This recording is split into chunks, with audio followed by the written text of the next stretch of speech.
আসসালামু আলাইকুম সবাই কেমন আছেন? আশা করি সকলে ভালো আছেন এবং সুস্থ আছেন। আজকে বাংলাদেশে মোটরোলার পক্ষ থেকে মোটো G40 Fusion এই স্মার্টফোনটি লঞ্চ হয়ে গিয়েছে। এই ভিডিওতে আমরা মোটো G40 Fusion এর ফুল স্পেসিফিকেশনস রিভিউ করব এবং বাংলাদেশে কেমন প্রাইস এসেছে, সেই প্রাইসে এই ফোনটি নিয়ে আপনাদের উচিত হবে কিনা সেই সম্পর্কে আপনাদের সকল ধারণা ক্লিয়ার করব। আপনারা দেখছেন টেক ভ্যালি, আপনাদের সাথে থাকছে আমি তাইসি। তো বন্ধুরা, শুরু করা যাক।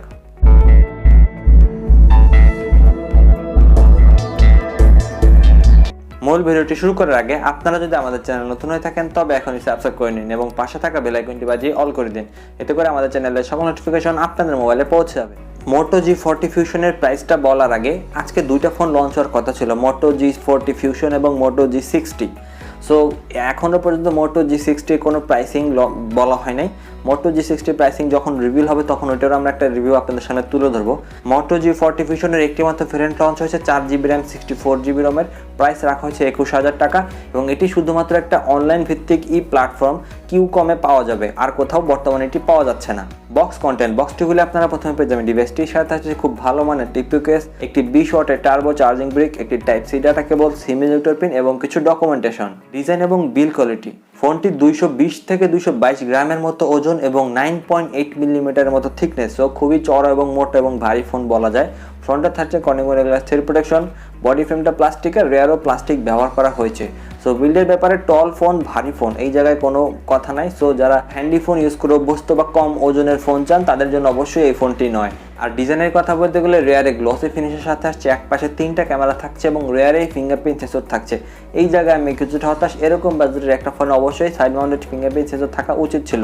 ফ্রন্টে মিডল বরাবর পাঞ্চল থাকছে, 3 বেজেল প্রেসার হতে ঠিকঠাকই আছে। সো এটা অবশ্যই মোটো এবং ভারী ফোন, সো এই ব্যাপারটা আপনাদের মাথায় রাখতে হবে। পোর্টস এবং বাটনস, উপরের দিকে থাকছে 3.5 মিটার হেডফোন জ্যাক পোর্ট এবং সেকেন্ডারি নয়েজ ক্যান্সেলেশন মাইক্রোফোন। নিচের দিকে থাকছে type C port, primary microphone এবং স্পিকার গ্রিল।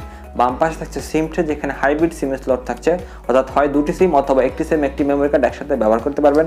ডান পাশে থাকছে ভলিউম রকার, তার ঠিক উপরে থাকছে একটি ডেডিকেটেড গুগল অ্যাসিস্ট্যান্ট বাটন, নিচের দিকে থাকছে power on of button.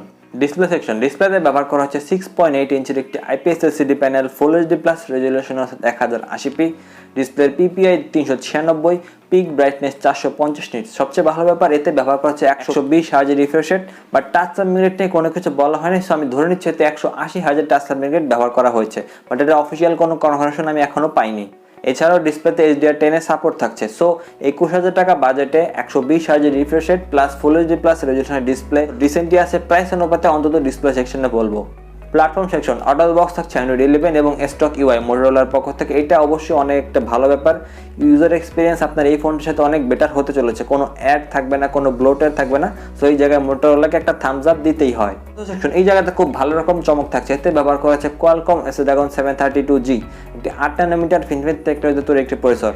So এই প্রসেসরটা কিন্তু যথেষ্ট পাওয়ারফুল প্রসেসর অবশ্যই বলা যাবে। একটা Qualcomm প্রসেসর 21,000 টাকায় যে 732G প্রসেসর অসাধারণ ভালো পারফরমেন্স করবে। জিপিইউ সেকশনে ব্যবহার করা হচ্ছে Adreno 618 অক্টাকোর সিপিইউ ব্যবহার করা হয়েছে, 2টি core 2.3 GHz clock Kryo 470 gold core, বাকি 6টি core 1.8 GHz clock Kryo 470 silver core. So GPU CPU processor অবশ্যই প্রাইসের সাথে খুব ভালোভাবে জাস্টিফাইড হয়। এইরকম বাজেট সেগমেন্টে কিন্তু 732G আর কেউ দিচ্ছে না। সো অবশ্যই 21,000 টাকা প্রাইস পয়েন্টে one of the best performance phone আপনারা এদেরকে বলতেই পারেন। Memory variant 4GB RAM 64GB ROM, এখানে আমি কিছুটা হতাশ। অন্তত ইন্টারনাল মেমোরি যদি 128GB দিত এই 21,000 টাকা বাজেটে, কারণ এতে কিন্তু ডেডিকেটেড মাইক্রো SD কার্ডের অপশন নাই। সো একটা হাইব্রিড সিম স্লট থাকছে, এই জায়গায় আমি কিছুটা ডিসঅ্যাপয়েন্টেড। LPDDR4X থাকছে, RAM টাইপ, UFS 2.1 থাকছে, স্টোরেজ টাইপ এই জায়গায় অবশ্য ঠিকঠাকই আছে। ক্যামেরা সেগমেন্টে এই জায়গায় তো খুব ভালো রকমের চমক থাকছে। রেয়ারে 3টা ক্যামেরা, 64 মেগাপিক্সেলের f1.7 অ্যাপারচারের মেইন সেন্সর, 8 মেগাপিক্সেলের f2.2 অ্যাপারচারের আলট্রাওয়াইড সেন্সর। এটা দ্বারা আপনি অবশ্যই ম্যাক্রো ফটোগ্রাফিও করতে পারবেন। একটা 2 মেগাপিক্সেলের f2.4 অ্যাপারচারের ডেপথ সেন্সর। ফ্রন্টে ব্যবহার করা হচ্ছে 16 মেগাপিক্সেলের f2.2 অ্যাপারচারের সেলফি ক্যামেরা। ফ্রন্টে এবং উভয় দিকে আপনারা সর্বোচ্চ 4K 30pতে ভিডিও শুট করতে পারবেন। তো অবশ্যই ক্যামেরা সেগমেন্টে খুব ভালো রকম কাজ করা হয়েছে এরকম বাজেট সেগমেন্টে মোটরোলার পক্ষ থেকে। Sound system 3.5 meter headphone jack port থাকছে আর সিঙ্গেল স্পিকার থাকছে, মনো স্পিকার বটম ফায়ারিং। অবশ্যই এখানে যদি কোনোভাবে তারা ডুয়াল স্টোরেজ স্পিকার দিতে পারতো মাল্টিমিডিয়ার জন্য একটা ভালো ব্যাপার হতো। কয়েদের ডিসপ্লে কিন্তু অনেক বড়, 6.8 ইঞ্চির ফুল HD প্লাস ডিসপ্লে। তো এই জায়গায় কিছুটা উন্নতি করার সুযোগ ছিল। সেন্সর বন্ধুরা, এখানে রেয়ারে ফিঙ্গারপ্রিন্ট সেন্সর ব্যবহার করা হয়েছে। ফ্রন্টে ফেস আনলক সুবিধা থাকছে, অ্যাক্সেলেরোমিটার, জাইরো, প্রক্সি সকল রকমের গেমিং সেন্সর তো অবশ্যই ব্যবহার করা হয়েছে। বাট এখানে ডিসঅ্যাপয়েন্টমেন্ট একটাই, যে রিয়ার মাউন্টেড ফিঙ্গারপ্রিন্ট সেন্সর না দিয়ে সাইড মাউন্টেড ফিঙ্গারপ্রিন্ট সেন্সর তারা চাইলে দিতেই পারতো। কানেক্টিভিটি ডুয়েল ভোল্টি 4G থাকছে, টাইপ সি পোর্ট থাকছে, ব্লুটুথ 5.0 থাকছে, ওয়াইফাই 802.11 থাকছে। সো মোটামুটি সকল ধরনের কানেক্টিভিটি এরকম বাজেট সেগমেন্ট অবশ্যই এতে উপস্থিত থাকছে। ব্যাটারি সেগমেন্ট এই জায়গায় ব্যবহার করা হচ্ছে 6000 mAh হিউজ ব্যাটারি, কারণ আমরা যে বললাম 222 গ্রামের মতো ওজন এবং 9.8 মিলিমিটার থিকনেস, এই কারণে 6000 mAh ব্যাটারি ব্যবহার করা হয়েছে। বাট ফাস্ট চার্জিংটা আমার মনে কিছুটা কম হয়ে গেছে, বাস 20 ওয়াটের টার্বো চার্জার অনেকক্ষণ সময় লাগবে, মিনিমাম 2.5 ঘন্টা টাইম লাগবে। সো এখানে অবশ্যই 30 ওয়াটের ফাস্ট চার্জিং ব্যবহার করা উচিত ছিল, বিকজ ব্যাটারি ক্যাপাসিটি কিন্তু অনেক বেশি।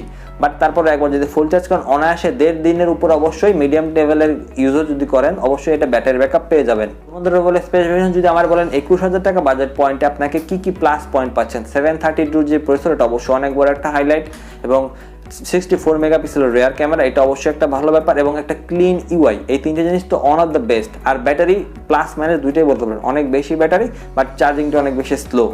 তো সব কিছু মিলিয়ে 20-21 টাকা প্রাইস পয়েন্টে রেডমি নোট 10 বাংলাদেশে পাওয়া যায় 464GB, বাট ওটাতে সুপার অ্যামোলেড প্যানেল ছিল। বাট আপনি যদি সুপার অ্যামোলেড প্যানেলের সাথে ওখানে ছিল 675 প্রসেসর, তার থেকে এটা অনেক বেশি ফাস্টার কাজ করবে এই প্রসেসরটা। সো অবভিয়াসলি এটা একটা বেটার চয়েস। আবার 23000 টাকায় কিন্তু আরেকটা আনডাউটেড কিং বলা যায় রিয়েলমি 8, সেটাতে মিডিয়াটেকের প্রসেসর। যদি আপনারা মিডিয়াটেকের প্রসেসর না নিতে চান, 23-20 টাকা প্রাইস পয়েন্টের ভিতরে অফিসিয়ালি একটা ক্লিন ইউআই চান, অবশ্যই এই ফোনটি আপনার আলটিমেট চয়েস হবে। এটার কিছু খারাপ দিক অবশ্যই মাথায় রেখে, যেটা হাইব্রিড সিম স্লট অর্থাৎ ডেডিকেটেড মাইক্রোডিকেটেড অপশন নাই, আর ইন্টারনাল কিন্তু মাত্র 64GB রম। সো এইসব দিক মাথায় রেখে অবশ্যই আপনার এই ফোনটা নিতে পারেন। খুব ভালো রকমের টাস্কিং করতে পারেন, media tasking, heavy tasking, gaming চলবে অসাধারণ, 120Hz রিফ্রেশের ডেলি ইউজে আপনাদের অসাধারণভাবে সাপোর্ট করবে। সো ওভারঅল একটা গুড ফোন, বিশেষ করে মার্কেট বিবেচনায়। বাট তারপরেও প্রাইসিংটা কিছুটা বেশি মনে হতে পারে অফিসিয়াল হিসেবে।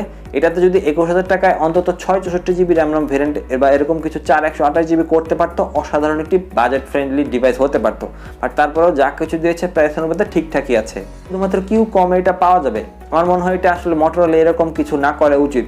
আগে তাদের কিছু শুধুমাত্র Selexer.com-এ পাওয়া যেত। সো এইসব না করে আমার মনে হয় ডিস্ট্রিবিউটরদের কাছে তাদের এই ফোনগুলো সাপ্লাই করা উচিত। তো বন্ধুরা ছিল আজকে আমাদের ভিডিওটি কেমন লাগলো, ভালো লাগলে লাইক করবেন এবং শেয়ার করবেন।